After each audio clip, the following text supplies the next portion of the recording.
আসসালামু আলাইকুম। স্বাগত জানাচ্ছি আরো একটা নতুন অ্যানালাইসিস ভিডিওতে। তো ভিডিওর শুরুতেই আমরা যেমনটা দেখতে পাচ্ছি যে আ আজকে এশিয়া সেশনের শুরুতেই মার্কেট যখন ওপেন হয়েছে আরকি আজকে, শুরুতেই বিশাল একটা গ্যাপ আমরা লক্ষ্য করেছি এবং তারপরে আমরা যেটা দেখতে পাচ্ছি সেটা হচ্ছে যে গতকালকের মার্কেট ওপেন হওয়ার পরে যেই প্রাইসটাকে আ মানে যেই প্রাইস পর্যন্ত আপ হয়েছিল সেই প্রাইসটাকে গতকাল টেস্ট করে সেখান থেকেই মূলত ডাউন হওয়া স্টার্ট হয়েছে। কিন্তু এখানে একটা গ্যাপ দিয়ে অ্যাগ্রেসিভ ভাবে ডাউন হচ্ছে এবং এখানে লক্ষণীয় বিষয় হচ্ছে এখানে যে স্ট্রং সাপোর্ট জোনটা যেটা ছিল সেটাকে কিন্তু এই যে রানিং ক্যান্ডেলটা স্ট্রং একটা বেয়ারিশ ক্যান্ডেল এখানে এটা ভেঙে দেওয়ার চেষ্টা করছে। তো দেখার চেষ্টা করব যে কেন এটা ডাউন ট্রেন্ড এইভাবে ডাউন হচ্ছে এবং আরও কতটা ডাউন হতে পারে এই সমস্ত বিষয় নিয়েই এই ভিডিওতে আলোচনা করব। তো প্রথমেই আমরা যদি ইকোনমিক ক্যালেন্ডার দেখি তাহলে দেখতে পাচ্ছি যে আজকের দিনে ডলার রিলেটেড তেমন কোনো ডেটা রিলিজ হবে না। এখানে ক্যাডের কিছু ডেটা আসবে, সিপিআই ডেটাগুলো ক্যাডের আসবে। এছাড়া তেমন কোনো উল্লেখযোগ্য ডেটা কিন্তু আমরা দেখতে পাচ্ছি না। আর এখানে ফেড কিছু ফেড কর্মকর্তা কথা বলবে এই আর কি। তো পাওয়েলও কথা বলবে। পাওয়েলের টেস্টিমনি রয়েছে আজকে। এটাও গুরুত্বপূর্ণ ভূমিকা রাখবে মার্কেটে। তো ডেটা রিলিজ না হলেও এখান থেকে এই সমস্ত নিউজ থেকে আমরা অনেক ইনফরমেশন পাবো যেটা আমাদেরকে অনেক হেল্প করবে। তো আমরা নিশ্চয়ই জানি যে একটা ইরান এবং ইসরায়েলের ভেতরে যুদ্ধবিরতি ঘোষণা করেছে ডোনাল্ড ট্রাম্প। এখন দেখার বিষয় যে উভয় পক্ষ এটাকে কতটা রেসপেক্ট করে বা মেনে চলে।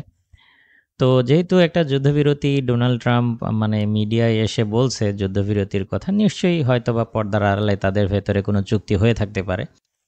তো যুদ্ধবিরতির কারণেই মূলত এখানে আমরা এই গ্যাপটা লক্ষ্য করছি এবং এটা আশা করছি যে আরও ডাউন হয়ে যাবে। এখানে আমাদের এই সাপোর্টটাকে যদি ভেঙেই ফেলে শেষ পর্যন্ত, তো ঘন্টার ক্যান্ডেলে আমরা দেখতে পাচ্ছি যে এটা আমাদের লাস্ট আমরা যদি ধরে নিই যে ৩,৩৪৮ আমাদের স্ট্রং সাপোর্ট জোন ছিল।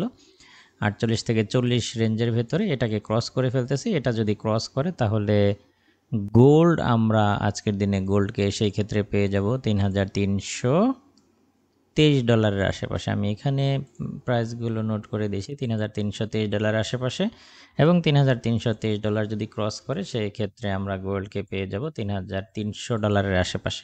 তো সেই হিসেবে অবশ্যই আপনারা সেল খোঁজার চেষ্টা করবেন। বেশ কিছু পয়েন্ট থেকে সেল করতে পারেন। যদি প্রাইসটা পুনরায় কিছুটা রিটেস্ট করে তাহলে এই প্রাইস থেকে ৩,৩৪০ আশেপাশে থেকে আপনারা সেল নিতে পারেন। ৩,৩৪০ আশেপাশে সেল নিলে এখানে আপনারা স্টপ লসটা দিবেন হচ্ছে ৩,৩৫৮ আশেপাশে স্টপ লস দিয়ে এখান থেকে সেল নিতে পারেন।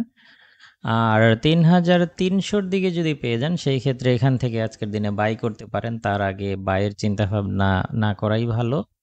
সেল সাইডে থাকার চেষ্টা করবেন। যদি আবার এরকম কোনো নিউজ পান যে যুদ্ধবিরতি লঙ্ঘন করেছে, একে অপরের উপরে আবারও হামলা চালাচ্ছে, সেই ক্ষেত্রে এই প্ল্যানিংটা চেঞ্জ হতে পারে। বাট আপাতত এই পরিস্থিতি যদি কন্টিনিউ করে তাহলে গোল্ড আরও কিছুটা ডাউন হবে বলে প্রত্যাশা করছি।